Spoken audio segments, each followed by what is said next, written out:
NC State, Respect the Pack, a guide to recognizing, preventing, and reporting sexual violence. Let's watch a special message from Chancellor Randy Woodson. Hello, I'm Randy Woodson, Chancellor at North Carolina State University. We're excited to have you all at this great university. You've worked hard to get here. We want you to be successful. We want to do everything possible to make sure that we create a safe environment for you to be successful at NC State. This university takes safety seriously. We want to create an environment where you're free of sexual assault, relationship violence, and stalking. It's critical to your success that we work together to create this environment.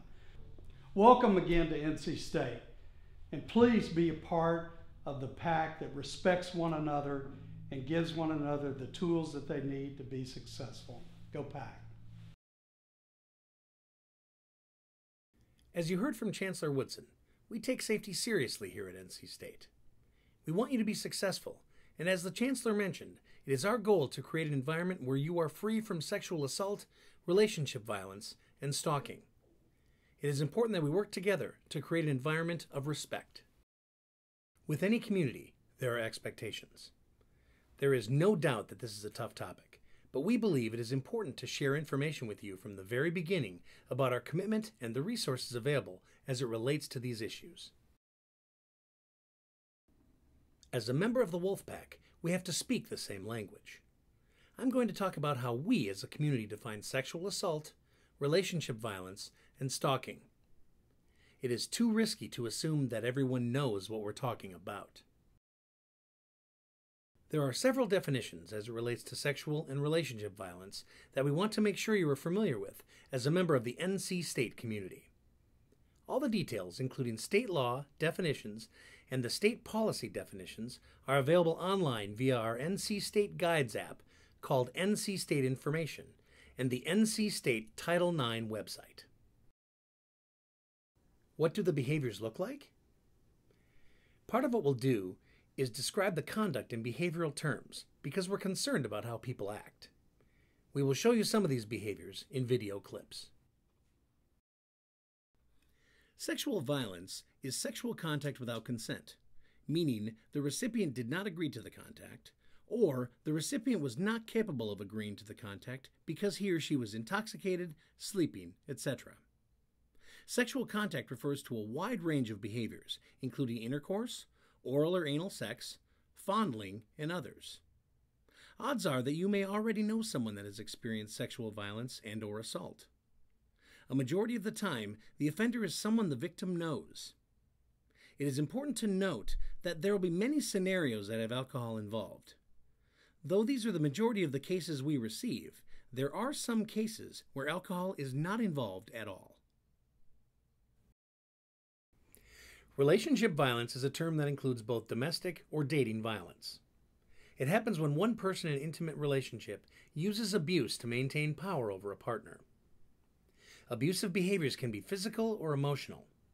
Some examples include a person who is controlling or isolating, harassment such as social media, texts, or repeated phone calls, unwanted sexting, repeated IMs, harassing family or friends on social media, threats such as texts, "If you don't call me or don't do this or that, I'm going to kill myself," physical violence such as kicking, grabbing, pushing, slapping, hitting, or choking.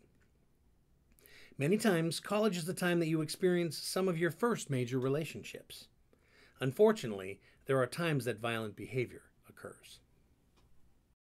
Stalking is willfully and repeatedly contacting someone, causing fear in a reasonable person. Stalking can occur in many forms. Some examples include waiting outside of a place like your class or the gym, harassing or stalking you via social media or sending harassing texts, or showing up unexpectedly or leaving gifts. Stalking could lead any reasonable person to be fearful for their safety and for the safety of those close to them. It may lead the person to make changes in their life to attempt to not have to interact with the individual. Stalking cases have the potential to escalate very quickly, especially if there was a previous perceived relationship. Consent is active agreement communicated through words or actions. The absence of no does not equal consent. When in doubt, it's no. It is important to think about what you would do because you may be faced with some of these situations as a member of the community. Keep in mind that consent needs to be active. Let's watch some examples.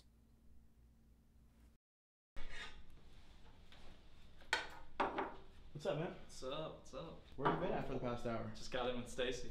Stacy couldn't even walk, man. Yo, she couldn't even say no either. She couldn't say yes. That's not cool at all. Dude, girls do that all the time. I've done it a lot. Dude, where's she at right now? She's sound asleep. What are you...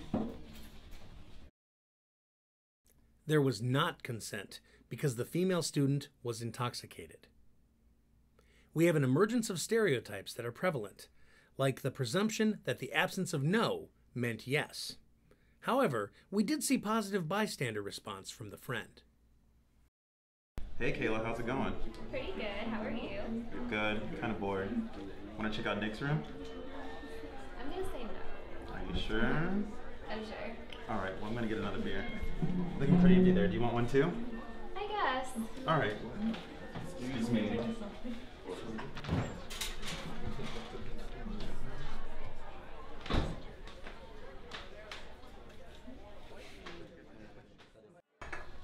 Hey Kayla, so how are you enjoying the party so far? It's pretty good. Do you want to head back to my room, look at the stars? I don't know. Like I'm really starting to feel this. I don't usually drink this much. You look fine. It's only your third beer. I think you overestimate me. I think you underestimate yourself. Come on, it'll be fun. Fine.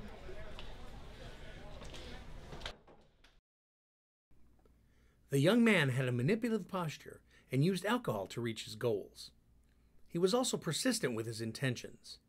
You could see from the woman's body language and her verbal response that she was hesitant. When you're intoxicated, you're not capable of giving consent. Remember that the absence of no does not mean yes.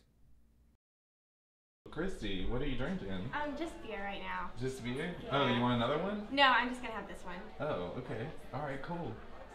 So what'd you do last summer? Just school and work. Just normal stuff. Oh, Yeah. I see. So, remember last semester when we had something going? Yep. Why don't we go see what's going on in my room? Okay, let's go. All right, let's go. This is a positive example of mutual consent. He received verification that there was no overconsumption of alcohol. This was an active agreement on both parts. To recap, the takeaway messages are that consent should be mutual and active, that the absence of no does not mean yes. If alcohol is involved, you need to be very mindful and know that it can lead to ambiguity when it comes to consent. And finally, ambiguity means no. The question becomes, what are some ways that you can prevent yourself from being on the wrong side of behaviors such as sexual violence, relationship violence, and stalking? We would like to provide you with some tips. How can you make good decisions at crucial moments? Consent can only work if you communicate. Communication is a two-way street. Know your limits and expectations and make them clear. You also need to listen. Be respectful of and responsive to what is being communicated to you. Ask for clarity if anything is uncertain. And finally, trust your gut. If something doesn't feel right, it probably isn't. Alcohol and drug usage actually makes it harder for you to make solid decisions. Think about it. We just talked about the importance of communication and trusting your gut. If you're slurring your speech and can't tell the difference between a bathroom and a mop bucket, how effective are you going to be at reading the signals of whether someone wants to have sex? You need to be able to make good decisions at crucial moments, and alcohol and drug use makes that difficult. For years, you've been bombarded with messages about what college is like, what relationships are like, what life is like. For some of us, these are everyday images, but can be very challenging for some people. You have to be able to tell the difference between real life and something designed to entertain or sell you a product. What you see in a magazine or online is not indicative of reality.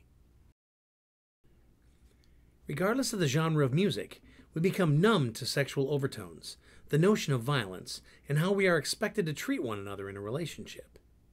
Music is like print media. It's someone's idea of fantasy, but should not become your reality.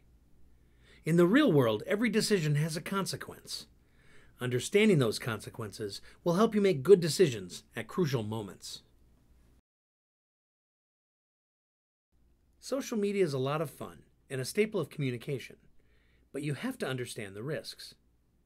Ensure that you have checked your privacy blocks, as they change regularly, and continue to check your settings. Don't post details of your class schedule, your major, or details of where you're going and when.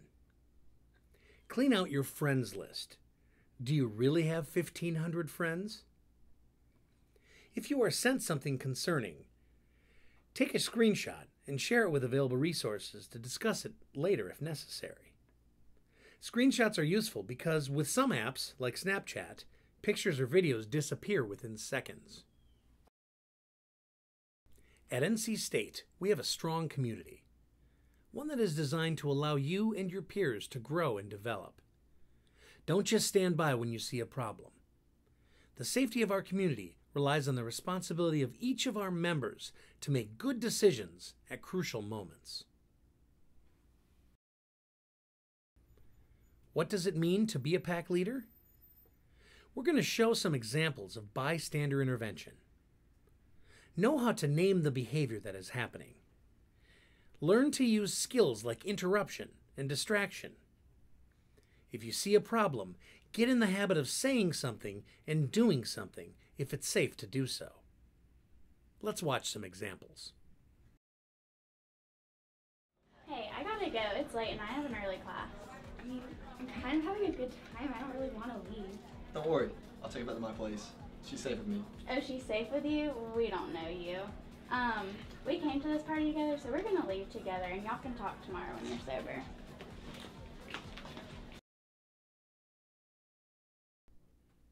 Take care of one another. The sober woman interrupted her friend. Make sure you're mindful. If you came with someone, leave with them. This next video has some important information about resources and what to actually do if you're a bystander. If you have suspicion that a person needs help, there are a number of options. You could call the police, intervene and check in with the person, or contact a staff member to name just a few. The important takeaway is that you recognize the potential harm and explore options. If you're in a situation that makes you feel uncomfortable or not safe, please call University Police at 919-515-3000 for a safety escort. The police are here to help and are a great resource.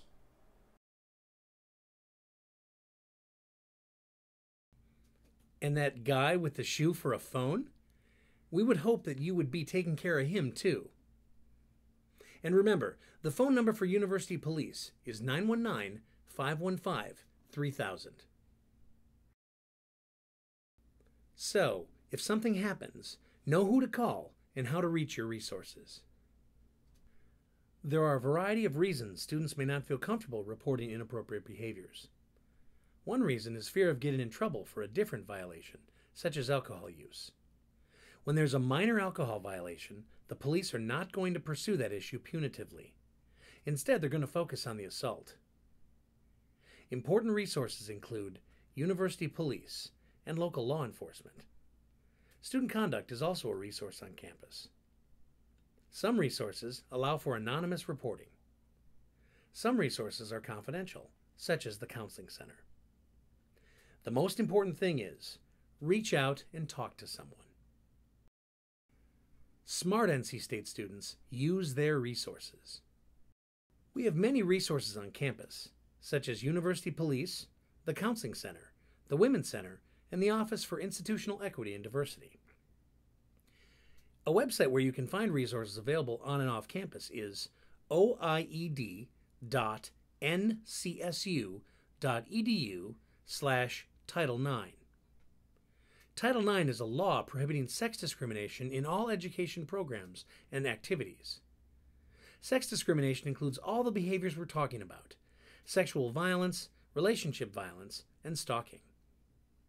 A mobile guide through the NC State Guides app called NC State Information has an exhaustive list of resources available as well. We have a strong community here at NC State, one that is designed to allow you to grow and develop. You've been bombarded with messages about what college is like, what relationships are like, and what life is like. Unlike the fantasy world of media and advertising, in the real world, every decision has a consequence. Understanding consequences will help you make good decisions at crucial moments. The safety of our community relies on the responsibility of each of our members to make good decisions at crucial moments. So challenge yourself, experience new things, and have fun. And while you do, remember to communicate well, trust your gut, and know that alcohol and drugs impede good decisions at critical moments. NC State students, respect the pack.